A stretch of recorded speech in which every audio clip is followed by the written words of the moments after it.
Hello दोस्तों। तो आज हम लेकर आ चुके हैं battle through the haven season 7 का न्यू एपिसोड। तो जैसा कि पिछले एपिसोड में हमने देखा, जावियन ने यहाँ मास्टर टियान हुआ और अपने बाकी के दोस्तों के साथ मिलकर लेवल 7 के स्कॉर्पियन डीमन के अरमानों पर पानी फेर दिया था। वह बेचारा सोच रहा था कि उसकी हसीना वापस लौट कर आ गई, लेकिन दूसरी तरफ जावियन यहाँ उसी को मारकर उसी के ब्लड असेस को ले जाता है। जिसके बाद दूसरी तरफ जावियन को यह बात भी मालूम हो गई थी कि ग्लेशियर वैली के कुछ पीक डोजो लेवल के वॉरियर उसको तलाश कर रहे हैं, और बदकिस्मती से अगर उन वॉरियर्स को जावियन और उनके दोस्त पहले ही मिल गए तो उन लोगों के साथ फाइट करना काफी ज्यादा डिफिकल्ट हो जाएगा। इसलिए पॉइजन गर्ल के कहने पर जावियन फैसला करता है कि वह सबसे पहले मास्टर टियान हुआ के लिए फिजिकल बॉडी क्रिएट करेगा, क्योंकि मास्टर टियान हुआ एक डोजो लेवल के वॉरियर है और फिजिकल बॉडी होने के बाद उनको कोई नहीं रोक सकता।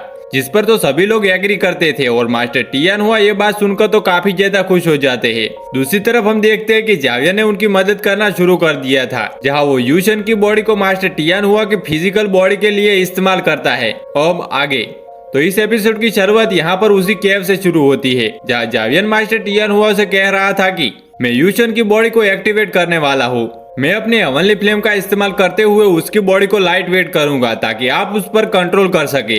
लेकिन याद रखना मास्टर, एक बार आपने ये प्रोसेस शुरू कर दिया तो इसके बाद आप चाहकर भी इसकी बॉडी से बाहर नहीं जा सकते। अगर आपने ये प्रोसेस बीच में छोड़ दिया तो इसकी वजह से ये बॉडी पूरी तरीके से कचरा हो जाएगी, जबकि साथ ही साथ आपकी सोल को भी बुरी तरीके से डैमेज होगा। मास्टर टियान हुआ यहाँ जावियन की बात सुनकर कहते हैं कि ठीक है, फिक्र मत करो। दूसरी तरफ हम देखते हैं कि जावियन ने आखिरकार इस प्रोसेस को शुरू कर दिया था, जहां वह अपने लेवल 7 के स्कॉर्पियन बीस के ब्लड एसेंस का इस्तेमाल करते हुए यूशन की बॉडी को सॉफ्ट कर देता है ताकि मास्टर टियान हुआ अंदर की तरफ एंटर हो सके। मास्टर टियान हुआ जावियन की बात मानते हुए फौरन से आगे की तरफ बढ़ते हुए यूशन की बॉडी के अंदर एंटर होने की कोशिश करते हैं, लेकिन अभी भी यूशन की बॉडी रिजेक्ट कर रही थी। जो देखकर तो जावियन जबरदस्ती अपनी हेवनली फ्लेम का इस्तेमाल करते हुए मास्टर टियान हुआ की सोल को यहाँ यूशन की बॉडी के अंदर एंटर करवा देता है। जो करने के बाद जावियन खुश होते हुए कहता है कि अच्छा हुआ, एंट्री तो अच्छे से हो गई। अब मास्टर टियान हुआ हमें इस बॉडी को अपने हेवनली फ्लेम का इस्तेमाल करते हुए मर्ज करना होगा ताकि ये आपकी सोल के साथ मर्ज हो सके।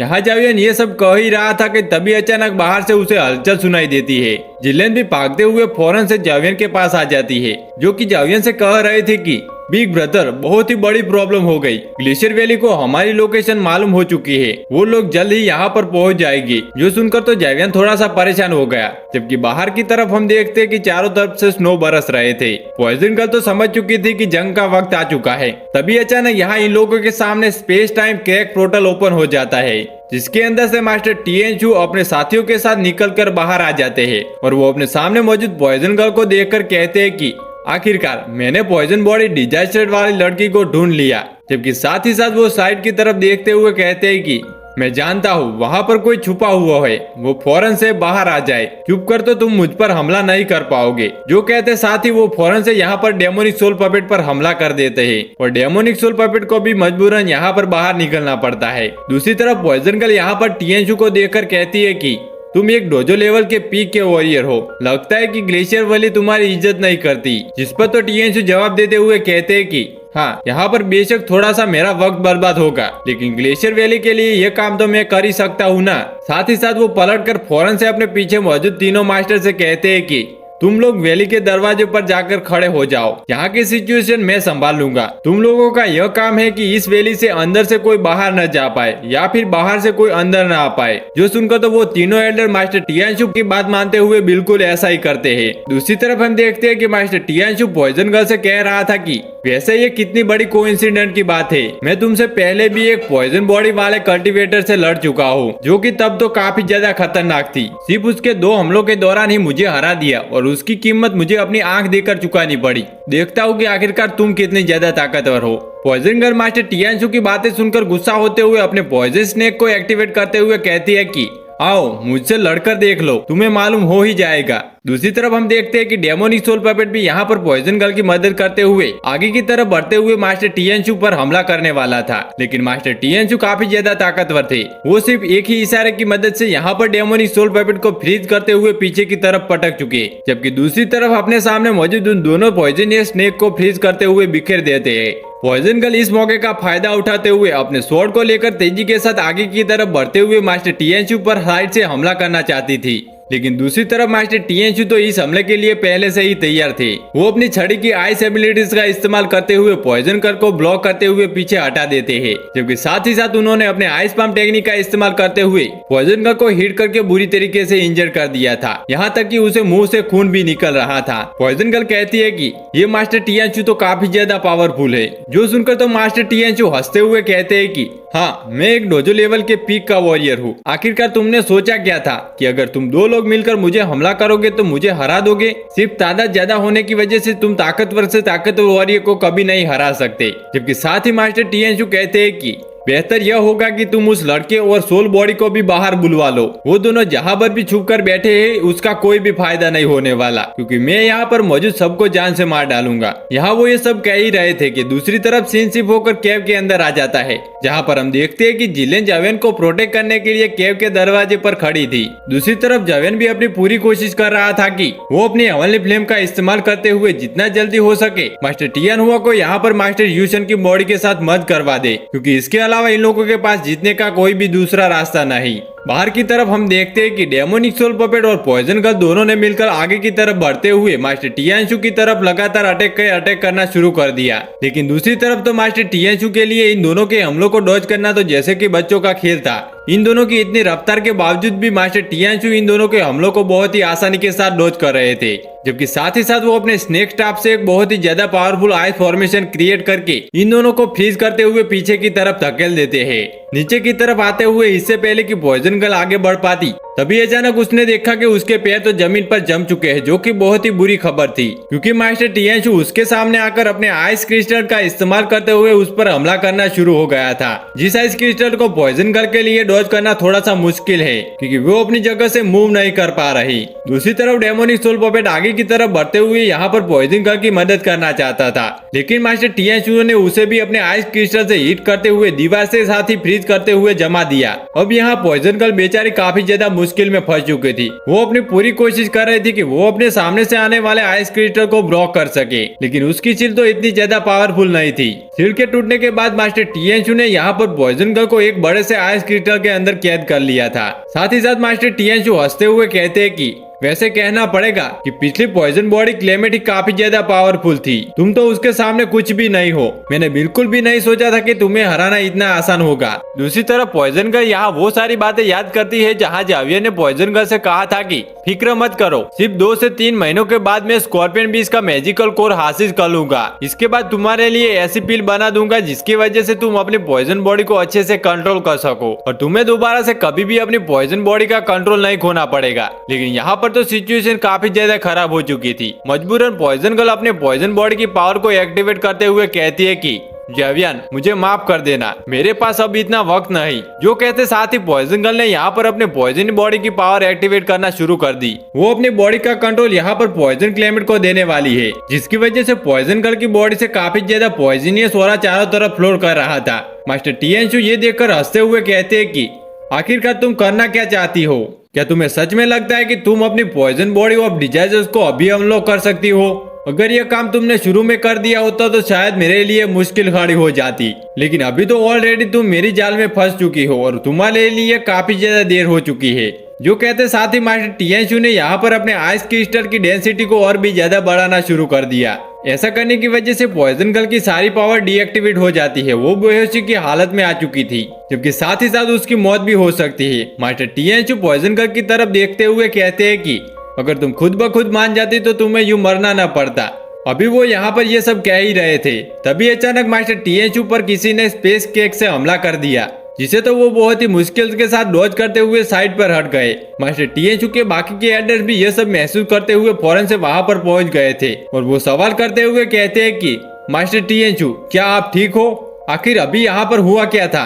तभी अचानक दूसरी तरफ हम देखते हैं कि यहाँ इन लोगों के सामने space time cake portal open हो गया, जिसके अंदर से मास्टर टियानहुआ यहाँ यूशन की बॉडी को कंट्रोल करते हुए बाहर आ गए थे। आखिरकार मास्टर टियानहुआ ने यूशन की बॉडी को पूरी तरीके से अपना लिया और हम देखते हैं कि वो धीरे धीरे उसे अपने हिसाब से टालना शुरू हो गए। मास्टर टियानहुआ के साथ वहाँ पर जावियन और जिलेन भी मौजूद थे, जबकि साथ ही साथ मास्टर टियानहुआ यहाँ पर काफी ज्यादा कूल लग रहे थे। उन्होंने तो सिर्फ अपने एक ही हाथ का इस्तेमाल करते हुए क्रिस्टल को तोड़ दिया और पॉइजन गर्ल को आजाद करवा दिया, जो देखकर तो मास्टर टियानचू के होश उड़ चुके थे। वो हैरान होते हुए कहते कि आखिरकार ऐसा कैसे हो सकता है? ये एक डोजोंग लेवल का वॉरियर है, आखिर डोजोंग लेवल का वॉरियर यहाँ पर कहाँ से आया? दूसरी तरफ हम देखते हैं कि जावियर ने यहाँ पर पॉइजन गर्ल को उठा दिया था। पॉइजन गर्ल की हालत काफी ज्यादा खराब लग रही थी। मास्टर टियान हुआ भी ये सब देख चुके थे। जावियर उन्हें बताता है कि इस एल्डर ने पॉइजन गर्ल को काफी बुरी तरीके से इंजर कर दिया। इसीलिए मास्टर टियान हुआ कूल तरीके से कहते हैं कि वैसे तुम लोगों को ग्लेशियर वैली जाने की कोई जरूरत नहीं है, क्योंकि ये लूशन ट्रिम भी एक कब्रिस्तान के लिए बहुत ही ज्यादा बेहतर जगह हो सकती है।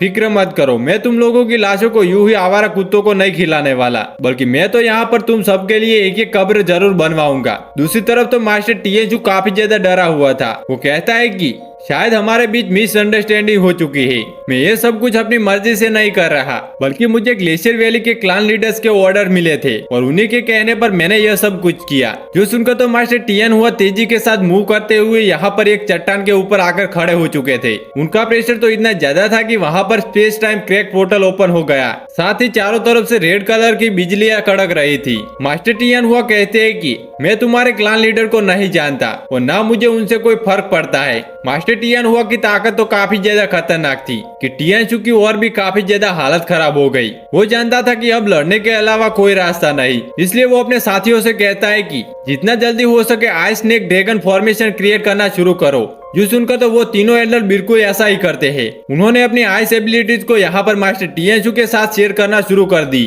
मास्टर टियनशू भी अपने ब्लड का सेक्रीफाइस देते हुए आसमान में एक पोर्टल ओपन कर देते हैं, जिसके अंदर से एक बहुत ही बड़ा आइस स्नेक ड्रैगन बाहर निकल कर आ गया। दूसरी तरफ जावियर ने स्नेक को देखकर थोड़ा सा सरप्राइज हो गया था कि ये तो बहुत ही ज्यादा स्कैरी है। लेकिन पीछे की तरफ मैदान में हम देखते हैं कि उस आइस स्नेक ड्रैगन ने जैसे ही आगे की तरफ बढ़ते हुए मास्टर टियन हुआ पर अपने आइस एबिलिटीज का इस्तेमाल करते हुए हमला करने की कोशिश की, तो मास्टर टियन हुआ मुस्कुराते हुए कहते हैं कि तुम शायद खुद को कुछ ज्यादा ही ताकतवर समझ रहे हो, लेकिन तुम इतने ताकतवर हो नहीं। जो कहते साथ ही उन्होंने सिर्फ अपने दो ही उंगलियों का इस्तेमाल करते हुए अपने सामने एक बहुत ही बड़ा space time crack portal open कर दिया, जो कि सामने की तरफ से आने वाले सारे के सारे आइस अटैक को अंदर की तरफ निकल चुका था। यानी कि मास्टर टियन हुआ को इससे जरा सा भी इफेक्ट नहीं हुआ। जो देखकर तो वो आइस स्नेक ड्रैगन आगे की तरफ बढ़ते हुए मास्टर टियन हुआ पर खुद ही हमला करने के लिए जाने की कोशिश करता है, लेकिन मास्टर टियन हुआ बिना अपनी जगह हिले सिर्फ अपनी मेंटल पावर का इस्तेमाल करते हुए स्नेक को अपनी जगह पर फ्रीज कर दिया।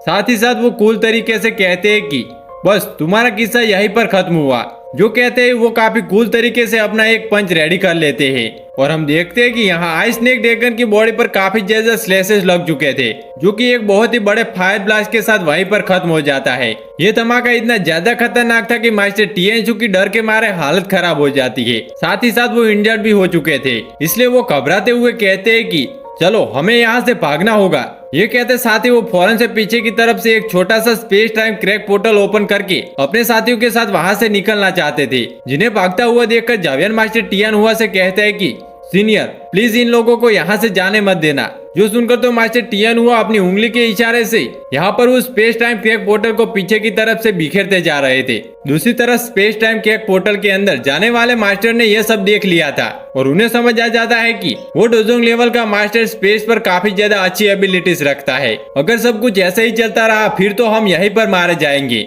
आखिर अब मैं क्या करूँ? जबकि उसके एडर भी यहाँ पर मास्टर टियनशू से यही कह रहे थे कि प्लीज मास्टर टियनशू हमें बचाने का कोई तरीका ढूंढे। जो सुनकर तो मास्टर टियनशू थोड़ा सा सोचते हैं और उन्हें अचानक ही दिमाग में एक आइडिया आ गया। वो फौरन यहाँ पर अपने आइस एबिलिटीज का इस्तेमाल करते हुए वहाँ पर एक आइस क्रिस्टल से बनी हुई दीवार क्रिएट कर देते हैं और साथ ही साथ वो अपने तीनों एडर से कह रहे थे कि तुम जाकर उससे फाइट करो, इस तरह मुझे यहाँ से भागने का मौका मिल जाएगा। जो सुनकर तो तीनों एल्डर घबराते हुए मास्टर टियनशू से कहते हैं कि आखिर आप ये क्या कह रहे हो? आपने वादा किया था हमारा साथ देने का, लेकिन आप हमें पीछे कैसे छोड़ सकते हैं? यहाँ वो ये सब कह रहे थे, लेकिन तब तक उनके लिए काफी ज्यादा देर हो चुकी थी, क्योंकि मास्टर टियन हुआ के अटैक की वजह से वो तीनों वहीं पर मारे गए थे। दूसरी तरफ अपने तीनों साथियों की कुर्बानी देने की वजह से हम देखते हैं कि टियनशू वहाँ पर खुद की जान बचाते हुए निकल गया था। साथ ही साथ वो स्पेस टाइम क्रैक पोर्टल भी क्लोज हो गया, जिसकी वजह से मास्टर टियन हुआ अब उसे जान से नहीं मार सकते थे। दूसरी तरफ जावियर ये सब देखकर कहता है कि ये आदमी तो बहुत ही ज्यादा क्रूर निकला, जिसने जबरदस्ती अपने साथियों की कुर्बानी देकर खुद की जान बचा ली। लेकिन पास ही में खड़े हुए मास्टर टियन हुआ को तो ये देखकर बहुत ही अफसोस हो रहा था। वो कह रहे थे कि मुझे फिजिकल बॉडी तो मिल चुकी है, लेकिन इसके बावजूद भी मेरे अंदर की फाइटिंग स्पिरिट पूरी तरीके से अनलॉक नहीं हुई। कितनी अफसोस की बात है। जिस पर जावियर उनसे कहता है कि नहीं मास्टर, आपको ये सब बातें करने की कोई जरूरत नहीं। वैसे भी आपने जिस इंसान की बॉडी पर कंट्रोल किया है वो कभी भी डोजोंग लेवल पर नहीं पहुंचा था, इसलिए आप अपने फुल पोटेंशियल का इस्तेमाल नहीं कर सकते। आपके फुल पोटेंशियल अनलॉक होने में थोड़ा सा वक्त लगेगा। और जबकि दूसरी तरफ टियानशु के बारे में भी किसी ने नहीं सोचा था कि वो इतना कमीना और डरपोक निकलेगा जो कि जल्दी से स्पेस टाइम पोर्टल ओपन करके यहाँ से भाग जाएगा। वैसे भी हमारे पास इससे भी ज्यादा जरूरी काम है। हमें कोई ऐसी जगह ढूंढनी होगी जहाँ पर अच्छे से सनशाइन हो और वहाँ पर एनर्जी भी बहुत ही ज्यादा प्योर हो, ताकि हम पॉइजन गर्ल को लेकर वहाँ पर जा सके, उसकी पॉइजन बॉडी पर उसको कंट्रोल करने में मदद कर सके। वैसे भी जब एक बार ये काम हो जाए उसके बाद तुम दोनों काफी ज्यादा पावरफुल हो जाओगे। और अगर फ्यूचर में हमें मौका मिला तो ग्लेशियर वेरी से इसका बदला भी जरूर लेंगे। यहाँ जावियन ये सब बातें कह ही रहा था कि तभी अचानक हम देखते हैं कि जिल्लन आगे की तरफ आते हुए कहती है कि वैसे मैं एक ऐसी जगह के बारे में जानती हूँ जो कि जावियन तुम्हारी रिक्वायरमेंट पूरी कर सकता है। ये सुनकर तो पॉइजन गर्ल और जावियन काफी ज्यादा खुश हो गए और वो सवाल करते हुए पूछते हैं कि किस जगह के बारे में तुम बात कर रही हो। जिस पर जिल्लन बताती है कि मैं अपने ये फैमिली के फॉरबिडन लैंड की बात कर रही हूँ। वहाँ पर एक बहुत ही ज्यादा पुराना एशियंट अल्टर है जो कि तुम्हारा काम पूरा कर देगा। जावियन ये सुनकर थोड़ा सा उदास हो चुका था क्योंकि ये फैमिली के साथ उनका पिछला कांटेक्ट अच्छा नहीं रहा। लेकिन इस बार जिल्लन कहती है कि पिछली बार मेरी फैमिली को आपकी रियल स्ट्रेंथ के बारे में मालूम नहीं था। इस बार मैं आपको गारंटी देती हूँ कि वो आपको इस तरह से परेशान करने की कोशिश नहीं करेंगे, बल्कि मैं आपसे वादा करती हूँ कि ऐसा मैं होने ही नहीं दूंगी। जो सुनकर तो जावियन और पॉइजन गर्ल आखिरकार जिल्लन के साथ ये फैमिली की तरफ जाने के लिए मान गए थे। इसके बाद सीन शिफ्ट होकर दूसरी तरफ ये फैमिली पर आ जाता है, जहाँ पर हम देखते हैं कि ये फैमिली को परेशान करने के लिए यहाँ पर ब्लड फायर सेक वाले लोग आए हुए थे, जिन्हें देखकर क्लान लीडर ये चोंग कहते हैं कि जाओ ही, आखिरकार तुम्हारी हिम्मत कैसे हुई, तुम यहाँ पर ये सब क्या कर रहे हो। जाओ ही उनकी बात सुनकर जवाब देते हुए कहता है कि मुझे यहाँ पर मेरे ब्लैक फायर सेक मास्टर ने भेजा है जो चाहते हैं कि तुम्हारी ये फैमिली हमारे साथ कोऑपरेट करे। अगर ऐसा होता है तो हम तुम्हें कुछ नहीं कहेंगे, लेकिन अगर दूसरी तरफ तुम हमारे खिलाफ जाने की कोशिश करते हो तो उसके लिए पहले ही तुम लोगों के लिए मैं कॉफिन का तोहफा लेकर आ चुका हूँ। इस तोहफे को तुम लोग एक्सेप्ट कर लो। यहाँ जाओ ही कि ये सारी बातें सुनकर क्लान का एक एल्डर गुस्सा होते हुए कहता है कि क्या तुम पागल हो चुके हो। यो हल्टर हमारे फॉरबिडन लैंड की बहुत ही ज्यादा खास जगह है और हमारे क्लास के रूल से हिसाब से ज्यादा समझदार निकले। दूसरी तरफ हम देखते हैं कि जाओही के साथियों ने यहाँ पर क्लान का मजाक उड़ाना शुरू कर दिया था। वो हंसते हुए कहते हैं कि कितनी अफसोस की बात है, इस डेन सिटी में ये 5 मेजर फैमिली में से एक है, जबकि ये फैमिली तो इतनी ज्यादा कमजोर है। असल में तो ये फैमिली के एंसेस्टर काफी ज्यादा पावरफुल थे जिन लोगों ने इन्हें ये पोजीशन दिलवाई, लेकिन अब तो सिर्फ नाकारा कचरा ही पीछे बच चुका है। ये लोग तो सिर्फ खुद का डिफेंस भी नहीं कर सकते।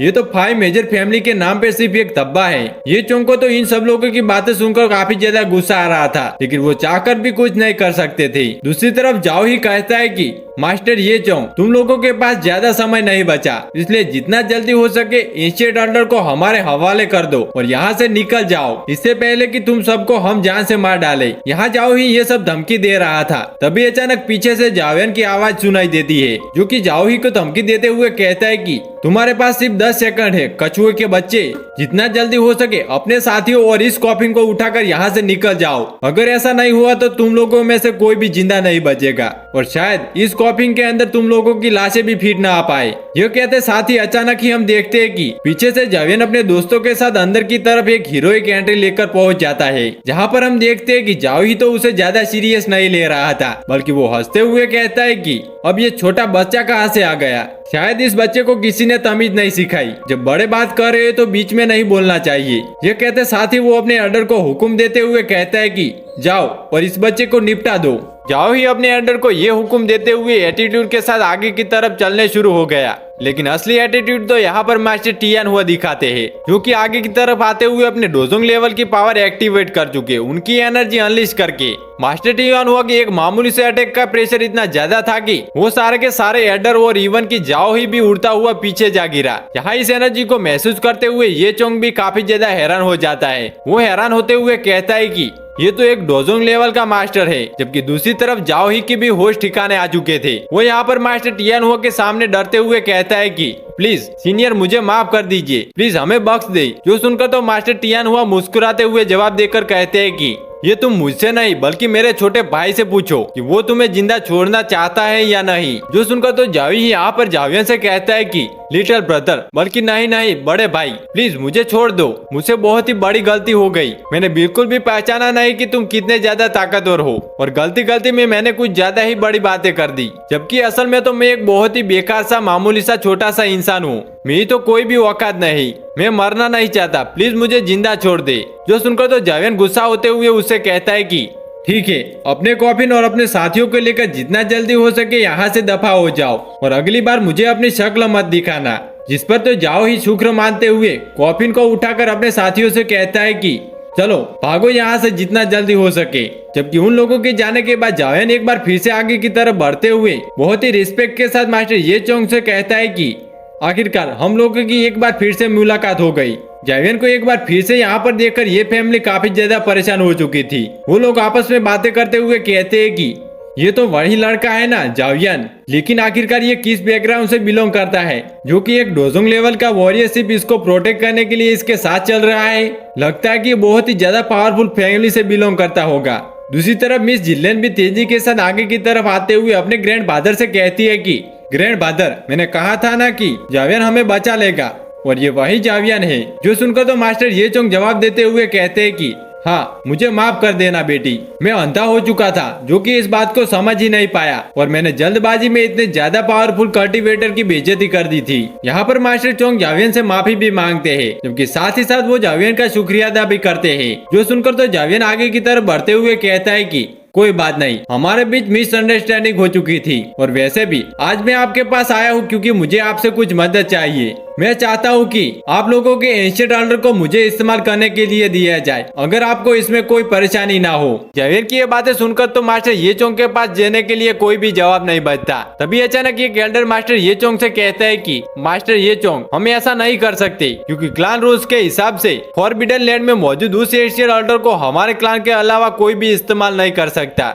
मास्टर चोंग तो उसकी बातें सुनकर गुस्सा होते हुए कहते हैं कि खामोश हो जाओ, ये रूल्स तोड़ने के लिए ही तो बनाए गए हैं और वैसे भी जावियन ने हम पर एक बहुत ही बड़ा एहसान किया है, उसके एहसान के बदले हम एक छोटा सा रूल्स तो तोड़ ही सकते हैं। यहाँ इसी वजह से हम देखते हैं कि मास्टर ये चोंग ने जावियन को आखिरकार इस बात की इजाजत दे दी थी, जिसके बाद सीन शिप होकर दूसरी तरफ मास्टर टियानशु पर आ जाता है, जो कि उस स्पेस टाइम क्रैक पोर्टल का इस्तेमाल करते हुए वापस से अपने ग्लेशियर वैली पर पहुंच चुका था और उसकी हालत बहुत ही ज्यादा खराब थी। जबकि साथ ही साथ वो यहाँ पर मास्टर टियानहुआ को याद करते हुए कहता है कि तुम चाहे जहाँ मर्जी जाओ, एक दिन मैं खुद को ताकतवर करते हुए तुम्हारे पीछे जरूर आऊंगा और आज के दिन तुमने मेरी जो बेइज्जती की है उसका मैं जरूर बदला लूंगा। और यह कहने के बाद वो गुस्सा होते हुए वहाँ से रवाना हो गए और इसी के साथ हमारे ये एपिसोड यहीं पे खत्म हो जाता है। नेक्स्ट पार्ट कमेंट कर दे। तो मिलते हैं नेक्स्ट वीडियो में।